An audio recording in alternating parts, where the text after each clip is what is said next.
안녕하세요. 저는 지방에 살고 있는 40대 여자입니다. 사연을 듣다 보니 참 욕이 절로 나오는 사연들이 많던데 저 역시 욕이 술술술 나오는 사연을 품고 있어 구독자분들과 함께 한바탕 욕이라도 하고자 사연을 쓰게 되었어요. 함께 해주시겠어요? 남편과 전 결혼한 지 7년 차가 되는 부부였어요. 남편과 저 사이엔 애교로 똘똘 뭉친 4살이 된 예쁜 딸이 있었고 사이는 그냥저냥 평범했어요. 손꼽힐 만큼 인고 부부도 아니었고 그렇다고 해서 하루가 멀다고 싸우는 사이도 아니었고요. 딸은 어린이집을 다니고 있었는데 맞벌이를 하다 보니 아침엔 일찍 집에서 나서고 오후엔 늦게 집으로 돌아오게 되었는데 어느 순간부터 딸이 그 상황을 너무나도 힘들어하더라고요. 남편과 전 고민에 빠졌고 대화를 해본 결과 딸 바보인 남편이 육아휴직을 쓰고 딸을 돌봐주기로 했어요. 여보, 그냥 내가 육아휴직 쓸게. 응? 정말? 정말 당신이 쉬어도 되겠어? 우리 회사 생각보다 육아휴직에 관대하기도 하고 무엇보다 채민이가 힘들어하는데 하는 수 없지. 당신 회사는 육아휴직 내면 복직하기 힘들 수도 있다고 했었잖아. 조금 그런 분위기이긴 해. 눈치도 막 주고 이상한 부서로 옮겨지기도 하고 말이야. 그러니까 그냥 내가 쓰는 게 맞는 것 같아. 이 김에 채민이랑 시간도 많이 보내고 나름 의미 있는 시간일 것 같아. 참 고맙더라고요. 사실 쉬운 결정은 아니잖아요. 그럼에도 불구하고 흔쾌히 사실 자기는 좀 쉬고 싶었는데 잘 됐다며 자신이 휴직을 낼 테니 아무 걱정하지 말고 회사 생활 잘 하라고 응원해 주더라고요. 이제 우리 집은 가장이 저라고 하면서요. 그렇게 남편의 희생 덕분에 딸은 눈에 띄게 밝아지기 시작했고 전 가정을 위해 힘든 결정을 내려준 남편에게 고마워 주말엔 더욱 남편과 아이를 위해 저의 모든 시간과 에너지를 쏟아부었어요. 그렇게 참 든든하고도 고마운 남편이었는데 어느 순간부터 저의 고마웠던 마음이 무너져 내리기 시작했어요. 시작은 사소했습니다. 육아휴직 후 처음엔 청소부터 빨래, 설거지까지 싹 해놓던 남편은 어느 순간부터 아무것도 하지 않기 시작하더라고요. 그럴 수 있다고 생각하며 남편을 이해하려고 노력했지만 도저히 이해되지 않는 것이 있었어요. 그건 바로 자신이 먹은 밥그릇조차 씻어놓지 않고 방치해두는 것이었는데 그건 남편이 회사 생활을 할 때도 척척 알아서 다 하던 일이었던 터라 저로서는 더욱 이해가 되지 않더라고요. 남편이 휴직을 한다고 해서 딸이 어린이집을 나가지 않는 것도 아니고 다 해놓은 국에 반찬에 밥만 퍼서 먹고 그 그릇 정도야 씻을 시간이 충분할 텐데 그마저도 하지 않는 건 해도 너무한다는 생각이 들었어요. 하지만 가족을 위해 희생한 남편에게 이런 잔소리까지 하고 싶지 않았던 저는 그냥 제가 좀 더 움직이자는 생각을 하며 참고 또 참았어요. 그러던 어느 날 퇴근을 하고 집으로 갔더니 집이 엉망진창도 그런 엉망진창이 또 없더군요. 옷방엔 옷이란 옷은 다 꺼내져 뒤엉켜 있었고 거실엔 아침에 아이가 펼쳐놨던 장난감들이 그대로 있고 욕실 바닥엔 머리카락으로 무슨 짓을 한 것인지 남편의 머리카락이 엄청나게 떨어져 있더라고요. 거기서 끝이 아니었어요. 주방 싱크대엔 아침에 먹은 그릇들과 온갖 음식물들이 그대로 쏟아져 있었고 식탁 위엔 점심때 끓여 먹은 라면 냄비와 그릇, 김치통이 고스란히 올려져 있었어요. 폭격을 맞은 집안꼴에 저는 분노가 끓어오르고 있었고 남편과 딸은 집안 어디에도 없었어요. 전 남편에게 전화를 걸어보았지만 돌아오는 것은 안내 멘트 뿐이더군요. 받지 않는 전화를 수없이 걸어대는 것도 잠시 전 집을 정리하기 시작했고 끝나지 않을 것만 같던 집도 차츰차츰 정리가 되어갔어요. 정리를 끝낸 후 욕실 청소를 하는 김에 몸도 씻고선 나왔고 그 모든 걸 마쳤는데도 남편과 딸은 돌아오지 않더라고요. 전 다시 남편에게 전화를 걸었지만 여전히 남편은 전화를 받지 않았고 그쯤 되니 화보다는 걱정이 되기 시작했어요. 경찰에 신고라도 해야 하나? 밖에 나가서 찾아봐야 하나? 온갖 생각이 머릿속을 오가는 그 순간 남편과 딸이 들어서더라고요. 두 사람의 표정은 저와는 상반되게 밝았고 전 안도감과 함께 다시 화가 끓어오르기 시작했어요. 일단 전 눈에 잠이 가득한 딸을 씻기고 재우고 난 후 침대에 누운 남편에게 이야기를 좀 하자고 했어요. 여보, 자? 나랑 이야기 좀 해. 무슨 이야기? 아유, 나 피곤해. 내일 이야기해, 내일. 당신만 피곤해? 나도 피곤해. 저의 닭달에 남편은 인상을 잔뜩 찡그리며 몸을 일으키더니 한숨을 푹 내쉬더군요. 무슨 이야기? 무슨 이야기? 몰라서 물어? 내가 얼마나 걱정한 줄 알아? 퇴근하고 집에 왔는데 당연히 있어야 하는 당신하고 채민이는 보이지도 않고 당신한테 전화하니 전화는 안 받고 오죽했으면 경찰에 신고까지 하려고 했다고. 사람을 이 정도로 걱정시켰으면 들어오자마자 피곤하다고 자는 게 아니라 적어도 오늘 이렇게까지 늦은 이유라도 설명해줘야 하는 거 아니야? 어린이집 데리러 갔더니 채민이가 공원에서 놀고 싶다고 해서 맞은편 공원에서 놀다 보니 이렇게 됐어. 밥도 안 먹고 이때까지 놀았다고? 공원에서? 밥은 먹였지. 신나게 놀다가 배고프다길래 근처 가게에서 대충 사 먹이고 집에 가자니까 싫다고 하잖아. 그래서 조금만 더 하다 보니까 어느새 밤이 됐더라고. 전화해주려고 했는데 배터리가 다 돼서 할 수가 없었어. 아니, 애가 아무리 더 놀고 싶다고 해도 잘 설명해서 데리고 들어왔어야지. 그게 쉬워? 울고불고 떼쓰는데? 할 말 더 있어? 더 있더라도 내일 해.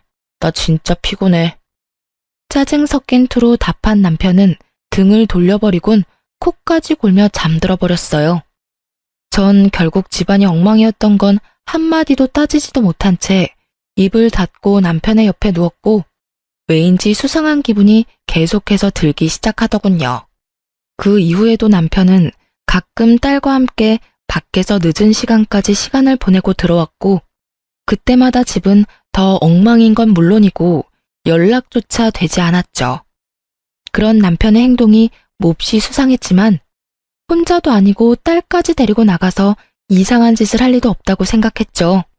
혹시나 하는 마음에 딸에게 아빠와 놀다 오니 좋냐고 물어보았더니 엄청나게 좋다며 아빠가 이것저것 하며 놀아줬다고 자랑하는 걸 보니 딸과 함께 놀다 오는 것은 확실해 보였어요. 그래서 전 남편에게 딸과 노는 것도 좋고 늦는 것도 좋고 다 좋은데 다른 건 몰라도 이렇게 늦는 날엔 제가 걱정하지 않게 연락이라도 하라고 했고 남편은 귀찮아 죽겠다는 얼굴로 알겠다고 하더군요. 그날 이후 남편이 그따구로 구니 저 역시 남편에 대한 고마움은 사라지고 있었고 이상한 기류마저 풍기니 점점 예민해지더라고요.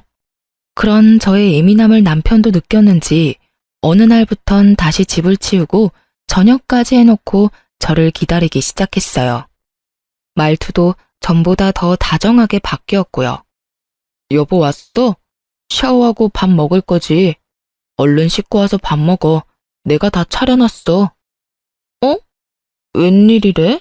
밥상까지 다 차려놓고. 웬일은 무슨. 이제 내가 살림 잘 살아줄 테니까 당신은 집안일 신경 끄고 바깥일이나 잘해. 어쩐지 수상한데? 뭐, 돈 필요해? 돈은 무슨, 나도 돈 있어요. 이상한 소리 하지 말고 얼른 씻고 오기나 해. 나도 배고파. 이렇게 말하며 제 등을 떠미는데 기분이 좋아야 하는데 왜인지 수상하더라고요. 왜 그런 거 있잖아요. 좋은 일 있는 사람이 묘하게 들떠서 과한 친절을 베푸는 딱 그런 사람 같더라고요. 전 남편의 행동이 더욱 의심스럽게 느껴졌고 그렇게 남편을 주시하고 있는데 아이의 어린이집 체육대회 날이 다가왔어요. 남편과 전 체육대회에 참가하게 되었고 그날 전 남편이 왜 그렇게 수상했는지 비로소 알게 되었습니다. 딸아이의 담임 선생님은 상냥하고 선한 인상의 처녀 선생님이었는데 남편과 주고받는 인사에서 과한 친근함이 느껴졌어요. 어머, 채민이 아버님 오셨어요? 오늘 멋지게 하고 오셨네요. 에이, 멋있어봤자 아저씨인데요, 뭘. 그런 말씀하시는 선생님이야말로 오늘 예쁘신데요? 운동복도 잘 어울리시네요. 그래요? 감사합니다, 아버님. 그저 선생님과 학부모의 대화라기엔 친밀감이 너무 높아 보여 기분이 이상했지만 그저 등원뿐 아니라 하원까지 도맡아 해주는 아빠가 드문 경우이니 더욱 신경을 써주는가 보다 하고 생각하려고 했죠. 그 생각이 얼마나 어리석은 생각인지 깨닫는 데까진 오래 걸리진 않았죠. 전 신경 쓰이는 마음을 누른 채 최대한 행사에 집중하려고 했고 체육대회는 끝을 향해 가고 있었어요. 드디어 마지막 경기만을 남겨두고 있었고 마지막 행사는 다름 아닌 부모님들과 선생님이 모두 참가하는 달리기 시합으로 아이는 물론 모든 선생님들이 참가하게 되었죠. 저와 남편은 참가하지 않아 멀찍이서 구경을 하고 있는데 열심히 달리던 딸아이의 담임 선생님이 발을 헛디뎌 그만 넘어지고야 마는 것이 아니겠어요? 쾅 소리와 함께 선생님은 넘어졌고 모두 걱정 가득한 시선으로 바라보는데 그 순간 제 옆에 있던 남편이 어느새 선생님의 곁에서 그 선생님을 부축하고 있더라고요. 일순간 분위기는 싸해졌고 순간적이지만 제 심장이 덜컥하고 내려앉는 기분이 들더군요. 남의 일엔 관심이라곤 없던 남편이 선생님이 넘어지는 모습을 보자마자 반사적으로 튀어나가 스스럼 없이 부축까지 하다니. 저는 차라리 눈을 감아버리고 싶었지만 최대한 아무렇지 않은 척 애써 미소를 지어 보였고 이상한 분위기를 감지한 원장님이 나서 그 선생님을 데리고 가는 바람에 상황은 일단 일단락이 되었어요. 집으로 돌아오는 길, 남편은 아무 말이 없었고 저 역시 말을 하고 싶지 않았어요. 그렇게 조용한 분위기에서 집으로 돌아왔고 오는 차 안에서 곤히 잠들어 버린 딸을 침대에 눕히고 나오니 남편이 씻고 있더라고요. 떨어지는 물소리를 들으며 아무리 좋게 생각해 보려고 해봤지만 생각하면 할수록 남편의 행동이 수상하고 이상했어요. 그렇게 상상의 나래를 펼치고 있는데 남편이 식탁 위에 올리고 간 휴대전화가 울리는 것이 아니겠어요? 전화를 건 상대방은 다름 아닌 딸아이 담임 선생님이었고 감사 인사라도 전하려고 그러나 하고 전화를 받으려는 순간 물기도 제대로 닦지 않은 남편이 어느새 저에게 다가와 휴대전화를 낚아채더니 화를 내기 시작하더라고요. 야, 넌 왜 남의 전화를 함부로 만져? 야라니, 남이라니요. 이때껏 아무리 화가 나도 야라는 호칭은 쓰지 않았던 남편인데 휴대전화 좀 만졌다고 불같이 화를 내니 너무 당황스럽기도 황당하기도 하더군요. 묻지도 않고 만져서 미안한데 전화가 와서 그랬어. 그런데 담임 선생님이 왜 당신한테 전화를 하는 거야? 따로 전화할 일이 뭐 있다고? 감사 인사 정도야 문자로 해도 되고 굳이 전화할 일이 없잖아. 그걸 내가 어떻게 알아? 내가 전화 걸었어? 하여튼 2번 다신 남의 물건에 손대지 마. 알겠어? 더욱 화를 내던 남편은 다시 욕실로 들어가 버렸고 전 차분하게 머릿속을 정리했어요. 지나치게 친근해 보였던 두 사람. 선생님이 넘어지자마자 반사적으로 튀어나가 서슴없이 부축하던 남편의 손길. 그리고 방금 전화까지. 설마는 확신이 되어갔고 그럴수록 전 더욱 차분해졌죠. 생각이 정리될 때쯤 남편이 나왔고 남편에게 묻고 싶은 이야기는 많았지만 참고 또 참으며 최대한 아무렇지 않게 남편을 대했어요. 평소와 다름없는 제 모습에 남편은 안심이란 걸 하는 듯했고 그렇게 주말이 지나 월요일이 되었죠. 전 평소와 마찬가지로 출근을 한다며 집에서 나와 예약해두었던 렌터카를 타고 남편을 뒤쫓기 시작했어요. 확신은 가득했지만 이 모든 확신들이 진실인지 제 두 눈으로 확인하고 싶었거든요. 주로 남편이 늦게 오는 날이 월요일, 목요일이었던 터라 미행의 날을 월요일로 정했고 저의 미행은 그렇게 시작되었어요. 오전엔 이상할 것 없이 평범하게 흘러가더군요. 딸을 어린이집에 데려다 준 남편은 곧바로 집으로 돌아왔고 어떤 외출도 없이 집에서 시간을 보냈어요. 문제는 딸이 하원하고 난 후부터 이어지더군요. 딸이 하원을 하고 난 후 어린이집 놀이터에서 놀던 두 사람은 선생님이 퇴근할 시간에 맞춰 서둘러 차를 타고 출발하는 거 아니겠어요? 그렇게 출발한 차는 어린이집이 보이지 않을 거리에 멈춰섰고 어디선가 나타난 선생님이 그 차에 자연스럽게 타는 것을 보게 되었죠. 그 뒤로 이어진 상황들은 경악스러움의 연속이었어요.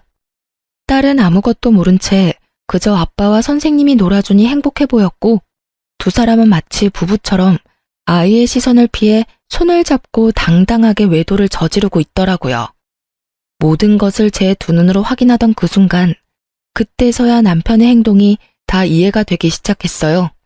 어린이집에서 운행하는 버스를 태워서 등하교 시키는 것이 더 편할 텐데 굳이 본인이 딸의 등하교를 시키겠다고 우기고 나선 것부터 해서 넘어진 상간녀를 불이 나게 일으켜 세우던 일까지 그리고 옷방이 그리도 엉망이 된 것도 딱 맞아떨어지더라고요. 그때의 제 심정은 정말 말로 설명할 수 없는 기분이었어요. 제 예상이 모두 맞아 역시 그럴 줄 알았다 싶다가도 정말 남편이 다른 사람도 아닌 아이의 담임 선생님과 외도를 저지르고 있었단 사실이 믿기지 않더군요. 이혼을 해야 하는 것이 분명하지만 아빠를 너무 사랑하는 딸에게 이혼이라는 것을 어떻게 이해시켜야 하나 싶고 그렇다고 모든 것을 덮고 그냥 살기엔 제가 알아버린 것은 너무 많았죠. 두 연놈의 다정한 모습을 찍은 사진들을 몇 번이고 되돌려보며 고민 또 고민했지만 결론은 이혼이 답이라는 것이었어요. 결론이 나자 머리가 맑아졌고 전 증거 수집에 박차를 가했어요. 남편의 블랙박스가 정말 대박 중에 대박이더군요. 그곳엔 두 사람의 계획뿐 아니라 상간녀의 계획도 녹음되어 있었어요. 남편과 상간녀는 그 와중에 아이가 신경이 쓰이긴 했는지 호칭은 아버님, 선생님으로 하고 존댓말도 꼬박꼬박 하고 있더라고요. 아버님, 그래서 이혼은 하시는 거죠? 그럼요, 선생님.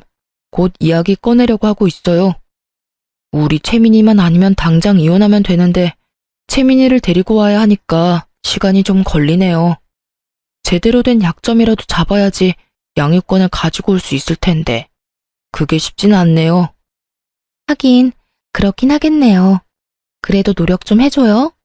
저도 채민이랑 꼭 같이 살고 싶으니까요. 그렇게 말해줘서 고마워요, 선생님. 한번 갔다 온 것도 미안한데 채민이까지 받아주고. 내가 이혼만 하고 나면 정말 잘해줄게요. 선생님이 후회하지 않도록 정말 잘할 거예요.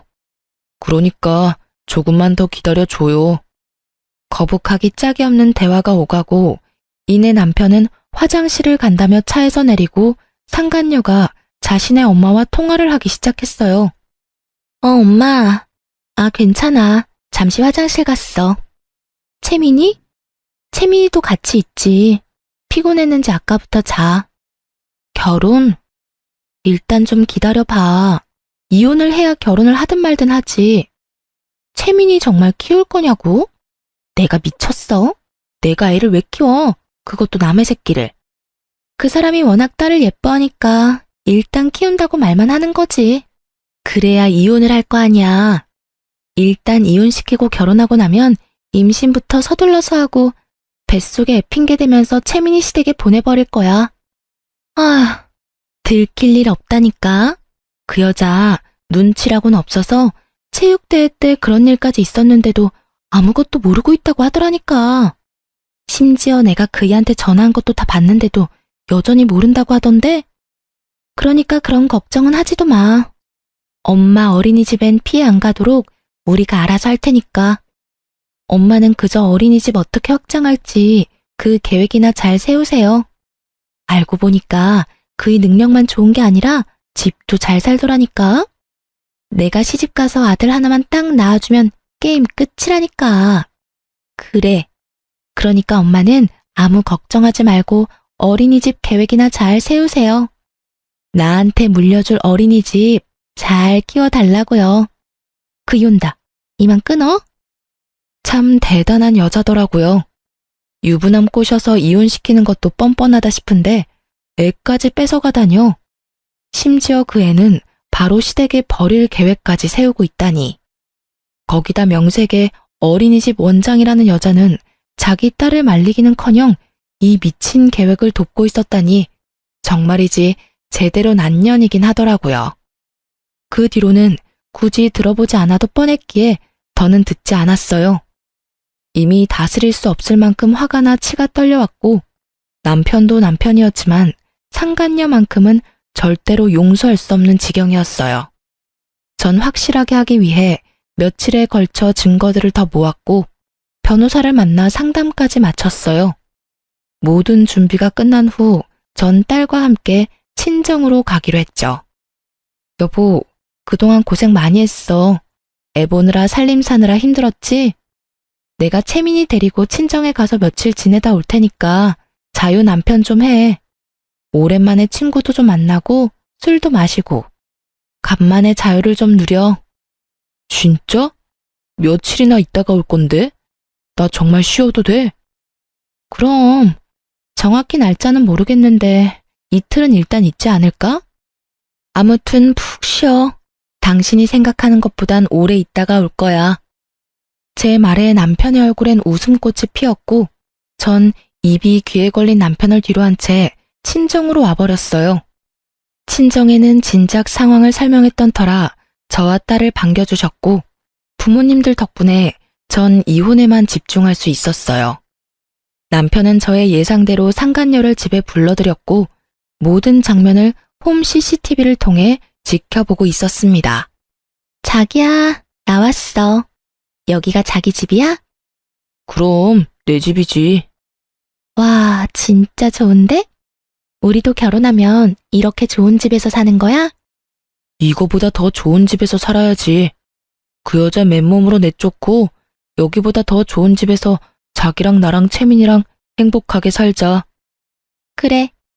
우린 정말 행복하게 살 수 있을 거야. 내가 그렇게 만들어줄 거거든.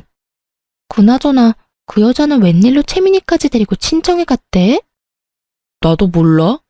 나보고 그동안 수고했다면서 좀 쉬라고 그러던데.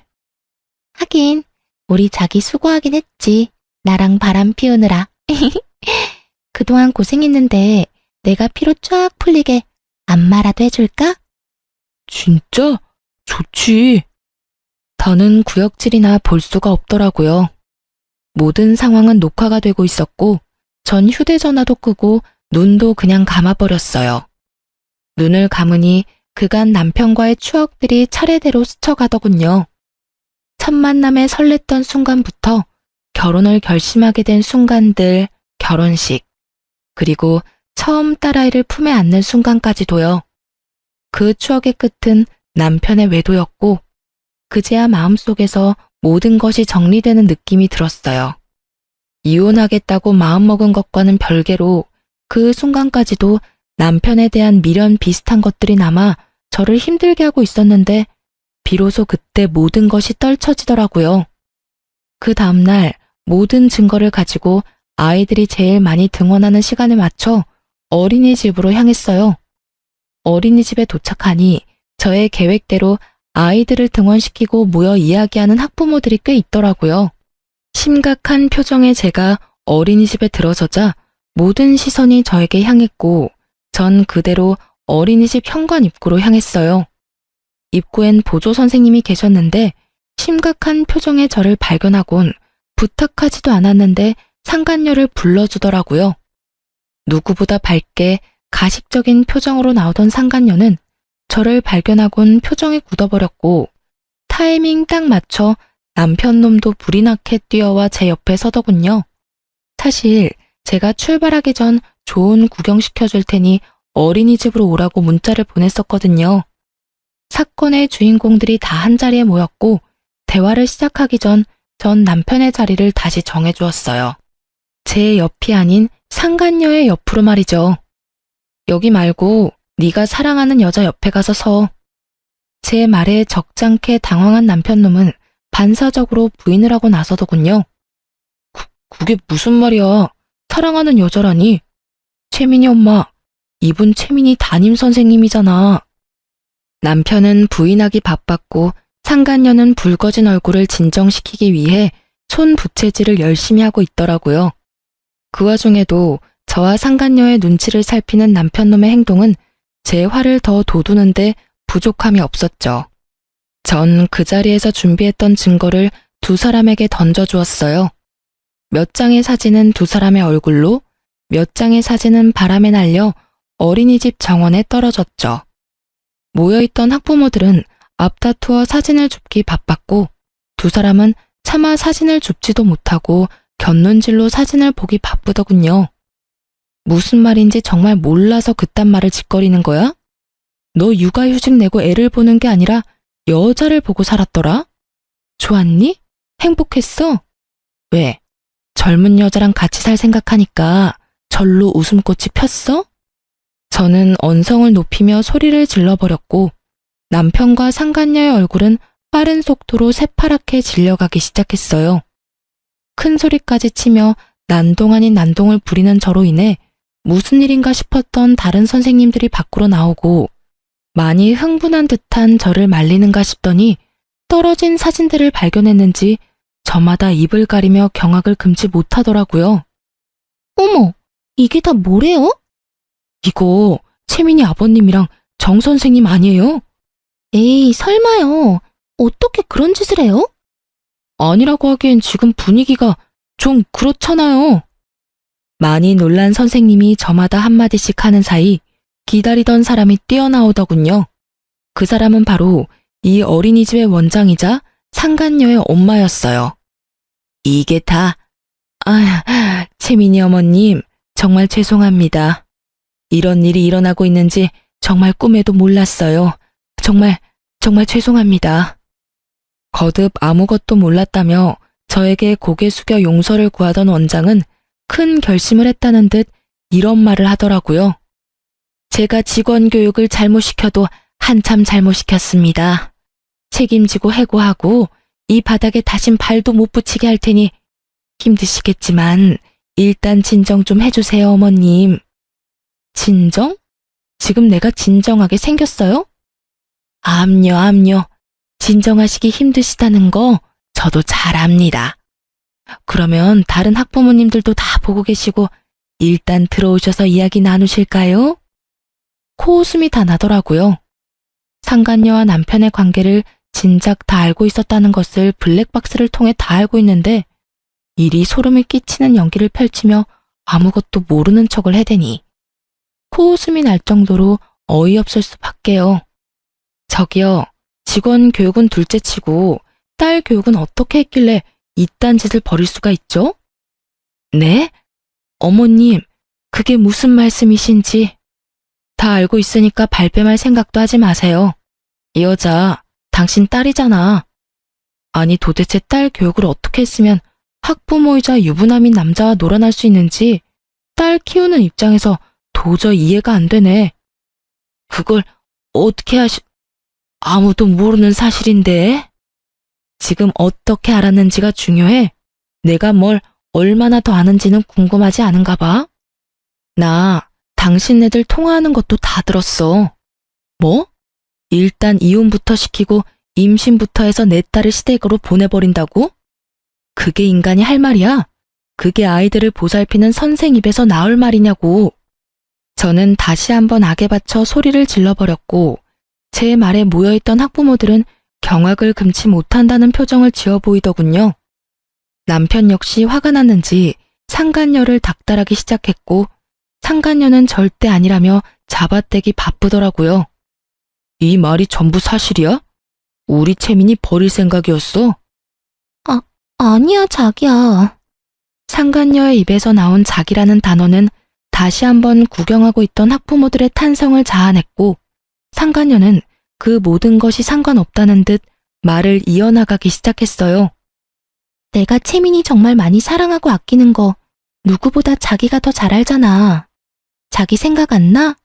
내가 어떨 땐 채민이 엄마보다 더 채민이를 사랑하는 것 같다며. 그런 내가 채민이를 버리다니 다 거짓말이야. 나 믿지? 날 믿어야 해. 상간녀의 혼신의 힘을 다한 연기에 남편은 의심 가득한 눈초리로 저를 봤고 이런 상황을 예상했던 전 휴대전화를 꺼내 옮겨놓았던 파일을 틀어주었죠. 상간녀가 통화하는 목소리가 울려 퍼지고 상간녀의 민낯을 알아버린 남편은 충격에 빠진 듯 그대로 주저앉아 버리더군요. 그런 남편에게 전 한마디 던져주고 충격의 도가니가 된 어린이집을 빠져나왔습니다. 그래도 얼마나 다행이니? 채민이에 대한 마음은 거짓이었어도 널 사랑하는 마음만큼은 진심이라고 하니. 그러니까 채민이는 포기하고 젊고 예쁜 여자랑 잘 먹고 잘 살아봐 어디. 얼마나 잘 살지는 잘 모르겠지만 말이야. 그렇게 집으로 돌아온 저는 남은 짐을 싸고 있었어요. 그렇게 한참 짐을 싸고 있으니 남편과 상간녀 그리고 원장까지 차례대로 집으로 들어오더라고요. 줄지어 들어온 세 사람은 저의 눈치를 살피더니 모두 제 앞에 무릎을 꿇고 앉아 빌기 시작했어요. 어머님, 두 사람 헤어지기로 했습니다. 제 모자란 딸도 많이 반성하고 있으니 한 번만 용서해 주시면 안 될까요? 제가 어떻게 해서든 어머님께서 받으신 마음의 상처 보상해 드리겠습니다. 원하시는 방법으로 그게 뭐든 어떻게 해서든 보상할 테니 학부모님들겐 모든 것이 오해였다고 거짓말 좀 해주시면 안 될까요? 이렇게 부탁드릴게요. 손이 발이되게 빌던 원장은 상간녀의 팔을 툭 하고 쳤고 원장의 닭달에 상간녀 역시 싹싹 빌며 이어 말하기 시작했어요. 어머님, 제가 잠시 미쳤었나 봐요. 애들한테 치이고 일도 힘들다 보니 절대 채민이 아버님 만나는 일 없을 겁니다. 맹세할 수 있어요. 못 믿으시겠다면 각서까지 써드릴 수 있어요, 저. 상간녀의 말이 끝나자 기다렸다는 듯이 남편 놈이 말을 하기 시작하더군요. 그래 여보, 우리 정말 헤어졌어. 다신 이 여자랑 만나는 일 따윈 없도록 할 테니 제발 이웃만은 이야기하지 말아줘. 이번 한 번만 당신이 용서하고 넘어가주면 내가 정말 죽을 때까지 잘할게. 그러니까 제발 한 번만 그냥 넘어가주라. 내가 이렇게 빌게. 정말 눈물 없이 들을 수 없는 반성들이더군요. 어쩌면 그렇게 예상에서 한치도 벗어나질 않는지. 듣는 내내 지겨워서 하품을 크게 하는 바람에 눈물이 다 났지 뭐예요? 전 목이 빠져라 제 대답을 기다리는 세 사람을 향해 답을 해주었어요. 원장님, 어떤 보상을 어떻게 해줄 생각인지는 잘 모르겠는데 전 보상 같은 거 필요 없어요. 억만금을 가져다 준다고 한들 난도질 당한 마음이 멀쩡해지겠어요? 그러니 그 되지도 않는 잔머리 그만 굴리세요. 전 보상이 뭐든지 간에 절대로 다른 학부모님들한테 거짓말할 생각도 해명할 생각도 없으니까요.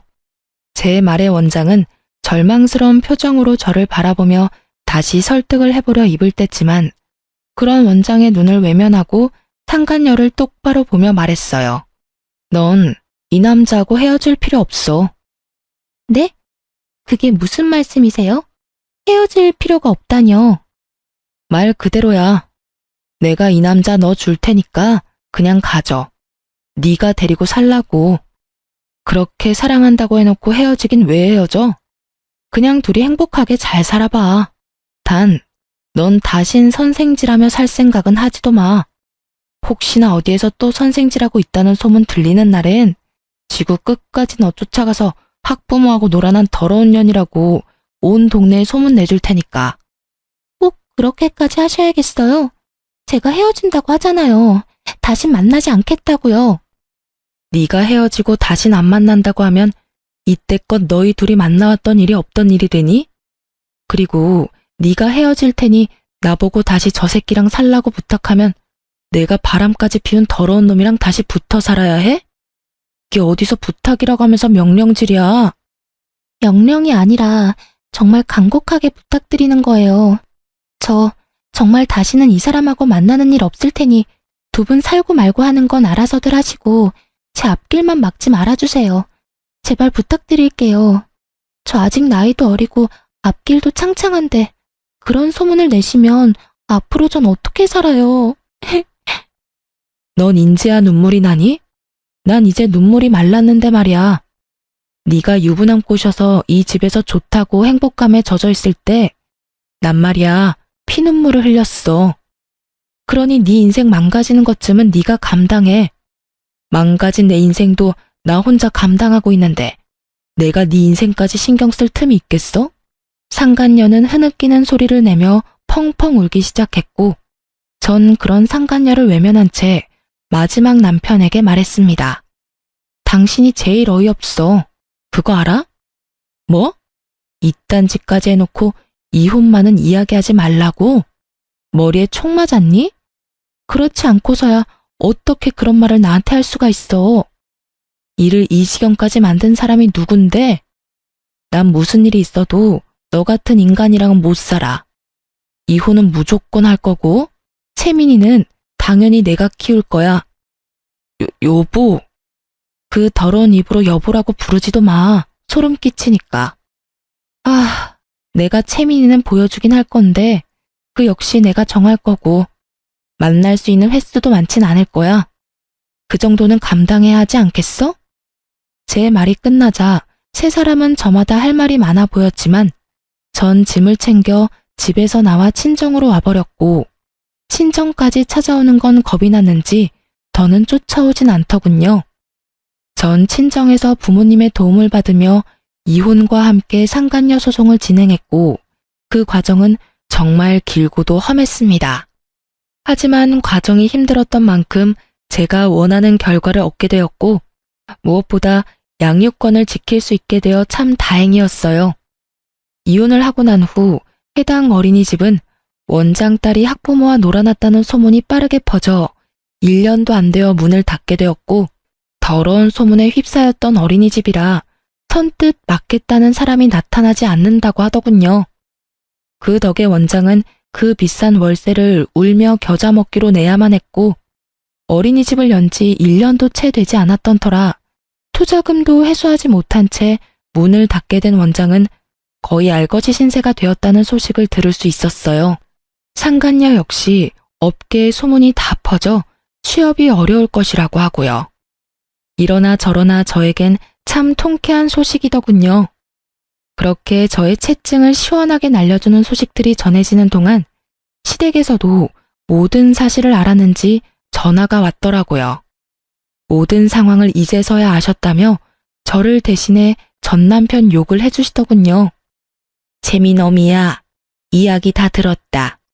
어떻게 이런 일이 있을 수가 있는지 마음고생 많이 했지? 아, 처음 알았을 땐 많이 힘들었는데 이혼하면서 마음 정리를 해서 그런지 이제 많이 괜찮아졌어요. 매번 괜찮다고만 하니 정말 괜찮은 건지 아니면 그냥 괜찮다고 하는 건지. 며칠 전에 그 녀석이 집으로 찾아왔더구나. 젊은 여자 손을 잡고 왔길래 무슨 일인가 싶었는데 그때 모든 사실을 다 털어놔서 우리도 알게 됐어. 낯짝도 두껍지. 아무리 부모 앞이라도 부끄러운 것도 모르고 잘도 그 여자를 데리고 와선 말도 안 되는 소리를 늘어놓는데 정말 마음 같아선 뱃속에 다시 넣어버리고 싶었어. 어머님, 아버님 많이 놀라셨겠어요. 놀라기만 했겠어? 나도 나지만 영감이 화가 많이 나서 난리가 났었지. 그 사달을 냈으면 둘이 쥐 죽은 듯이 숨어 살 생각은 못할 망정 둘이 손까지 잡고 나타나서 뭐라고 하는 줄 아니? 글쎄 우리를 모시고 살고 싶다고 하더구나. 말이 모시고 사는 거지 우리가 바보야? 그 시꺼먼 속내 하나 모르게? 모시고 살면서 제 아비 재산이나 야금야금 축낼 생각이 훤히 보이는데 내가 정말 기가 다 막혔단다. 그래서 난 물 한 바가지를 퍼다 부어줬고 영감은 연을 끈차고 으름장을 놔버렸어. 아휴, 우리도 이렇게 속이 문드러지는데 네 속은 어땠겠어? 전 이제 정말 괜찮아요. 어머님, 아버님이 더 속상하셨겠어요. 자식이라곤 그 사람 한 명인데 그리 영까지 끊어버리시고요. 우린 속이 다 시원하다고 했다. 그깟 자식 없는 걸로 치고 사는 게 차라리 나아. 그딴 놈 끼고 살아봤자 노후에 대접이나 해주겠어? 짐짝 취급이나 하겠지. 그러니 우리 걱정은 말고 너나 잘 살아. 평소에도 딸을 복덩이라고 부를 만큼 아이를 사랑해 주셨던 시댁이었던 터라 다른 것도 아닌 전 남편의 외도로 인한 이혼은 시댁에서 용납할 수 없는 짓이었죠. 취약한 꿍꿍이를 가지고 합가하려고 했지만 그 자리에서 모진 수모를 겪고 쫓겨났다는 이야기를 들을 수 있었죠. 그러면서 저를 위로해 주시는데 그제서야 눈물이 나더라고요. 그렇게 한참을 울고서야 전 감사의 마음을 전하고 전화를 끊을 수 있었어요. 합가의 꿈마저 허공에 날려버린 전 남편은 저희가 살던 집을 처분해 저에게 위자료를 주고 남은 돈으로 작은 집을 얻어 상간녀와 함께 살고 있다고 하더군요. 하지만 그조차도 전 남편이 바라던 삶의 모습은 아닌 듯 했어요. 한 번은 딸 때문에 어쩔 수 없이 전 남편과 함께 밥을 먹어야 하는 날이 있었는데 저의 손을 잡더니 이런 말을 다 하더라고요. 나 그 여자랑 도저히 못 살겠어. 그래서 하는 말인데 당신이 나 좀 다시 받아주면 안 될까? 나 말고 채민이 봐서라도 마음 한 번만 돌려주라. 응? 이 무슨 어이없는 말인지 모르겠더라고요. 아이를 생각한다는 인간이 아이의 선생과 바람이나 가정을 산산조각은 내놓고 이제 와서 아이를 들먹이며 재결합을 하자니요. 거기에다 이혼 후 반성하며 혼자 사는 것도 아닌 버젓이 다른 여자와 살림을 차려놓고선 이제와 받아달라고 애원하는 꼴이라니. 정말 기가 막히더군요. 전 남편의 말을 듣자마자 재빨리 전화기를 꺼내 상간녀에게 전화를 걸었고 이 모든 사실을 빼놓지 않고 그대로 상간녀에게 전해줬어요. 여보세요? 지금 당신과 함께 사는 남자랑 만나서 밥을 먹고 있는데 이 인간이 글쎄 당신 같은 여자랑 도저히 못 살겠다고 다시 받아달라고 애원하네요? 혹시 합의된 상황인가요? 이런 저의 행동을 보던 전 남편은 제 휴대전화를 거칠게 빼앗아 소리를 지르며 화를 내더군요. 너 이게 뭐 하는 짓이야? 아무리 그렇다고 해도 그 여자한테 전화를 하면 어떡해? 너 미쳤어? 전 남편의 고성에 딸은 놀라 울기 시작했고 전 그런 딸을 품에 안고 달래며 전 남편에게 단단히 경고해 주었어요. 또다시 그런 말도 안 되는 소리를 짓거렸다간 그 여자랑 삼자대면이라도 하게 될 테니 두 번 다신 헛소리 할 생각도 하지 마. 이렇게 말한 저는 자리를 떠버렸고 그 후론 예상치 못한 소식이 들려왔어요.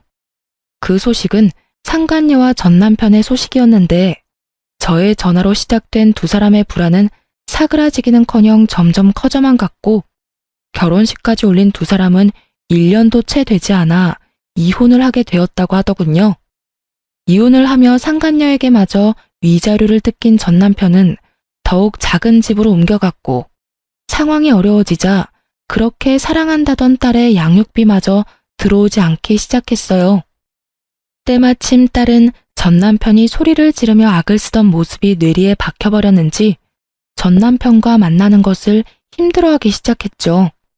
이혼을 할 당시 양육비를 주지 않으면 딸과 만나지 못할 거라는 각서를 썼던 터라 잡음 없이 전 남편에게 보여주지 않게 되었고 전 남편 역시 찾아오는 일은 없었어요.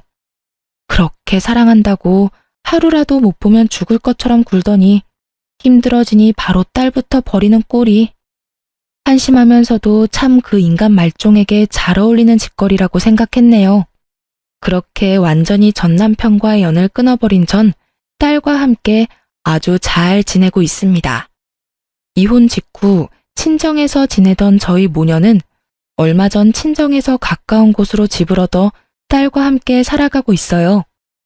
혼자 아이를 키운다는 것이 생각보다 더 힘든 일이지만 딸의 밝은 미소를 보면 그 어떤 어려운 일이라도 충분히 해낼 수 있을 것만 같아요.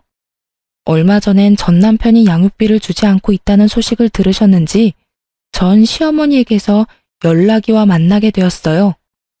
어머님이 저희 딸을 꼭 안아주시며 손녀와 한참을 이야기 나누시더니 저에게 통장을 하나 내미시더라고요. 재미너미야, 이거 받거라. 이게 뭐예요, 어머님? 이거 채민이 통장인데 언제부터 만들어 놓고선 이제서야 주는구나. 채민이 통장이요? 그래, 우리가 채민이한테 미리 주는 유산이야.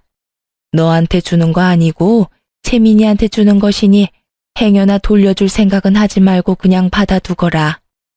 전 주신 통장을 열어보았고 그 안엔 생각보다 꽤 큰 금액이 들어있더라고요. 채민이 아빠가 양육비도 못 주고 있다는 이야기를 이제서야 알게 되었단다. 혼자 감당하는 게 쉬운 일이 아니었을 텐데. 넌 그런 일이 있었으면 진작 연락을 했어야지. 하긴 네가 그런 일로 연락할 사람 같았으면 이혼할 때 진작 우리한테 연락해서 한몫 크게 받아갔겠지. 어찌 그리 욕심이 없어? 네가 힘들다고 했으면 우리가 진작 나서서 도왔을 텐데. 생각하시는 것처럼 힘들지 않았어요. 위자료 받은 것도 있고요. 위자료 해봤자 얼마나 한다고. 잔말 말고 받기나 해. 어머님, 이건 너무 많아요. 제가 웬만하면 채민이 앞날 생각해서 그냥 받으려고 했는데 이건 너무 과해요. 그냥 이거 넣어두시고 제가 너무 힘들어서 안 되겠다는 생각이 들면 그때 연락드릴게요. 그때 가서 조금 힘이 되어주세요. 과하기는 무슨. 네가 아직 세상 때를 덜 묻었구나. 조금 더 살아봐. 내가 그때 그 통장을 받았어야 했는데 하고 후회하는 날이 올 테니. 그때 가서 후회하지 말고 줄 때 감사합니다 하고 받으렴. 네가 말하는 그때까지 우리가 살아있을지 죽었을지 누가 알겠어.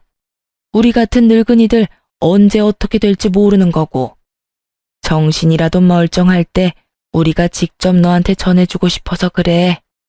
그러니 이 늙은 어미손 부끄럽게 하지 말고 냉큼 바꿔라. 그리고 이 돈으로 우리 채민이 하고 싶다는 거 망설이지 말고 다 시켜줘. 감사합니다, 어머님. 그럼 제가 이 돈만큼은 꼭 채민이만을 위해 쓰도록 할게요. 그렇게 전 감사한 마음으로 통장을 받았고 그 도움 덕분에 딸의 교육비 걱정은 덜 수 있었어요. 가끔 이런 생각을 해요. 우리 딸이 조금 더 자라서 이혼한 저를 원망하진 않을까 하는 그런 생각이요. 그런 생각이 들 때마다 전 딸에게 더욱 잘하려고 노력하고 있습니다. 제가 더 잘하고 더 잘 보살피면 원망의 마음이 이해의 마음으로 변할 수도 있지 않겠어요? 앞으로도 전 딸과 함께 더 많은 것을 보고 더 많은 것을 경험하며 그렇게 함께 지내볼 예정이에요. 이로써 저의 사연은 끝이 났네요. 긴 시간 저의 사연 들어주셔서 감사합니다.